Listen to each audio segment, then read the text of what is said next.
Labdien visiem! Dviņu horoskops 2024. gadam. Lūkosim, kuras zvaigznes ir sagādājušas dviņiem.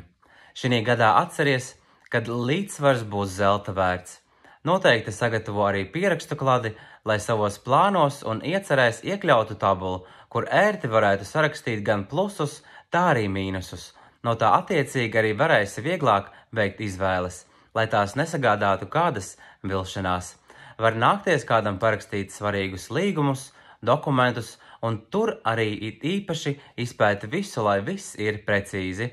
Taisnīgums ir viena no mūsu būtiskākajām vērtībām, un pat ja būsim rīkojušies kā pēc likuma, tad lēmums kādā svarīgā jautājumā būs tev par labu.